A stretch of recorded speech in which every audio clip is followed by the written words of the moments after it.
주님께서 여러분과 함께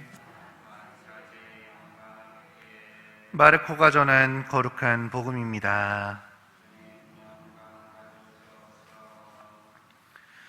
그때 예수님과 제자들은 벳사이다로 갔다. 그런데 사람들이 눈먼이를 예수님께 데리고 와서는 그에게 손을 대어 주십사고 청하였다.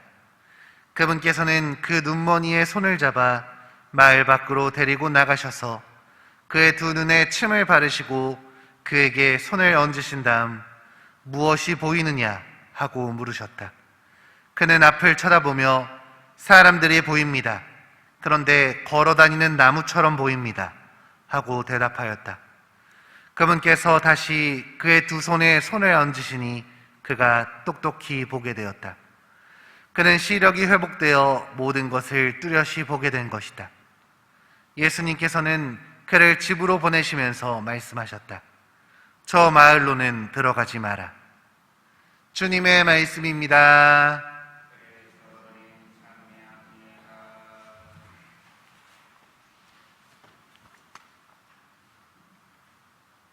참 예수님, 오늘 복음은 벳사이다에서 눈먼이를 고쳐주시는 예수님의 이야기가 전해지고 있습니다. 그런데 오늘 복음에서는 다른 치유사화와는 다르게 조금 특별한 부분이 두 군데 존재하는데요. 하나는 예수님이 그의 눈을 고쳐주셨지만 온전히 낫질 않아서 한 번 더 고쳐주시는 것이고, 또 하나는 저 마을로는 들어가지 마라 하는 예수님의 마지막 말이 더해져 있습니다. 두 번이나 힘을 쓰셔야 했던 예수님의 이야기, 이 이야기는 그분의 힘과 권능이 부족해서 일어난 일이 아니었습니다. 소경은 사람이 어떻게 생겼는지 알았고 나무가 어떻게 생겼는지를 이미 알고 있는 사람이었습니다. 한마디로 그는 태생소경이 아니라 이전에는 눈이 보였다가 어떤 계기로 인해서 눈이 멀어버렸던 사람인 것이죠. 이미 세상을 바라보았었기에 밝은 빛 아래서 살아봤기에 그의 간절함은 더 절실했을 것입니다. 반면 이 세상에 대해서 이미 알고 있었기에 그 완고함도 더 강했겠죠. 눈먼 사람이 눈을 뜨는 경우를 다시 보지 못했기에 나 역시도 눈을 뜰 수 없을 거라는 암울한 생각이 그를 사로잡고 있었던 것입니다. 그럼에도 예수님은 이 소경을 고쳐주십니다.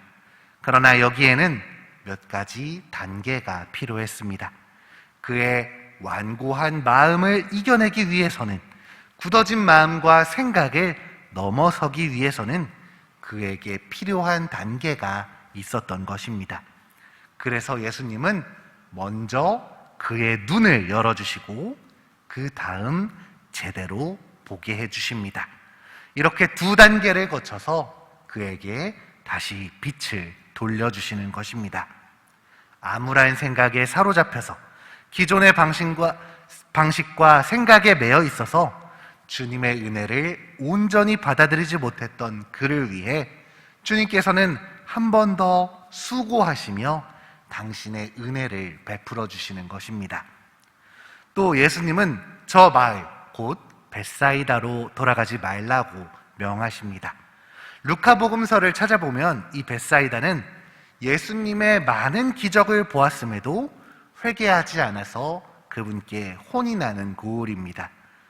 수많은 기적들을 경험하고도 하느님께로 회개하는 것이 아니라 그것을 오히려 이 세상의 이야기로만 소비해버리는 동네였죠. 이런 곳에 머물러 있었으면 치유의 은총을 받은 소경 역시 금세 물들어버리고 말 것이 분명했습니다. 예수님은 그가 원래 사는 곳으로 돌아가서 다시 원래대로 돌아가 버리는 것이 아니라 하느님의 은총을 가득히 받은 사람으로서 그 은총을 간직하고 살아가기를 원하셨던 것입니다. 오늘의 말씀은 세상의 시선에 익숙해져 있는 우리들에게, 완고한 마음을 가지고 있는 우리들에게 진짜 복음으로 다가오는 것 같습니다. 굳어진 나를 위해 맞춤으로 당신의 은혜를 베풀어 주시고 그 이후에도 우리가 그 은총을 살아갈 수 있도록 도와주시는 예수님의 이야기야말로 이렇게 부족한 우리들에게 더 큰 희망이 되는 것 같습니다. 오늘 이 희망의 말씀을 기억하면서 언제든 우리에게 베푸시는 주님의 은총을 우리가 기쁘게 받아들일 수 있도록 그 행복을 놓치지 않고 오래도록 간직할 수 있도록 주님께 청하시는 그런 하루 되셨으면 좋겠습니다.